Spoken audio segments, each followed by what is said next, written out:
Hey everybody, how are you? It's Peter again for MLB Trade Rumors and Discussions. Today is Thursday, April 9, 2020. We're going to finish this almost. We've been doing this alphabetically the whole time, and I'm up to the Minnesota Twins. So we have about 3 days left before we are finished with all the MLB's previews. And today is a big day for the Twins because they had a great offseason and they didn't do a lot until one big move, right? Because I was the first one to criticize the Twins to say, you guys, you always maybe do well, and this seems to be a pattern. When you do well, you get to the playoffs and you can't beat the Yankees. But to their credit, they did get Josh Donaldson, right? That is a big help for them because you put Josh Donaldson in the middle of that ridiculous order of Cruz can still play, but when you got Rosario and you got Polanco, that is a big thing. Those guys can play right smack in the middle. They got a really solid catcher in Garber. So I like this team, right? I like the Twins team. And then Sano, I'm not jumping saying anything yet because of that awful time he had a few years ago. But if he plays the way he can play, then all of a sudden, the Twins got a sick lineup. And hopefully Buxton can stay healthy and play the way with his potential. Because now it's getting to the point for Byron Buxton. It's like we know you got the potential, but when is it going to happen, right? It's been way more than a few years now, so you gotta get this going. It's not like the guy's just starting. He had his excuses, and the potential's there, but he just hasn't seemed to put it all together yet. And hopefully he does because he's a fun player to watch. That aside, they don't necessarily need him, right? I love their second baseman, Arez. This guy is another guy who can hit. He can hit for contact, and he's a really good player. Take all that aside, doesn't mean crap if you can't pitch. Let's start with the pitching. Jose Berrios. That is my boy. I like this guy a lot. It just seems to me it's 2 years in a row that I've watched a first half dominance and then a second half just clunker. And it's unfortunate. And I don't know if it's because he's pitching so many innings and he's tired or it's just a thing for him. Things happen with players where they do better in the first half than the second. I'm hoping for him that he can put it all together and maybe they can relax him a bit and go 6 innings a couple of times to 5 innings and get his arm stay fresh. Especially they're going to need him in the playoffs. What are the big moves that they made? You got to expect Odorizzi's going to step up from how he did. He played really well last year. He's just going to get better and better. I like this kid. He can pitch well in Tampa, and he pitched great last year. He's going to pitch even better.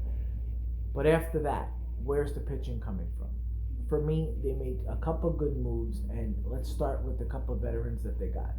Rich Hill.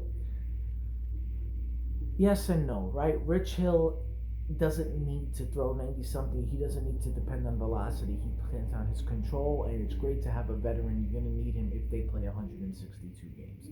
Rich Hill is a good pitcher, and he will do well in Minnesota, so I like that.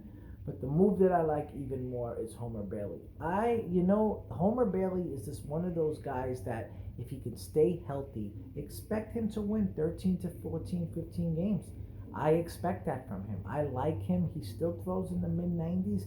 He's a good pitcher. I still got his good sinker. So I like the move for Bailey. Did they do enough for pitching? I don't think so.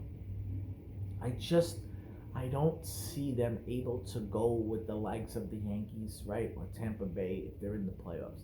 However, their hitting may be able to bail out some of that pitching. Just for the fact that I always talked about this, right? Like the Angels, that's not enough because they need really good pitching. However, Minnesota has good pitching. So since they have good pitching, maybe their hitting can overcome that. So I could tell you, I wouldn't want them in a series if all their hitters are getting hot at the same time. Donaldson and Cruz and Rosario and Polanco, that's not an easy team to face, right? Especially when you have a catcher of Garber that can play. So I get that. I get that it's hard to play Minnesota. They have to stay healthy.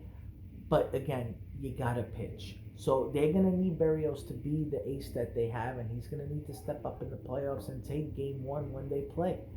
He's going to need to be that guy. He's not going to be able to go 4 innings and give up 6 runs, and that's not going to cut it. He needs to go in there and he needs to shut down teams. They need to know that they can rely on an ace, right? That's going to be their thing. And Odorizzi, having him as a number 2, I like that. So one of those guys I'm going to need to step up. But again, the Minnesota Twins, you tip your hat to them for getting Donaldson. They did something they needed to do, right? They needed to get a guy to make an impact. You draw the fans there. And you look at Donaldson, what he did in Atlanta. He did very well, and I expect him to have a really good year. He got a nice contract. That guy is not about the money. He's always about playing his ass off. And you know that ever since he was with Oakland, this guy's going into the sands. He plays hard. I love that he goes to right field a lot. Shows a good ball player. So I expect him, if he plays a full season, to hit 35 to 40 home runs in that ballpark. And it's going to be tough because there'll be guys getting on base for him, especially a guy like Polanco and Rosario. I like Polanco a lot. Good ball player. Anyway, guys, talk to you tomorrow. Bye.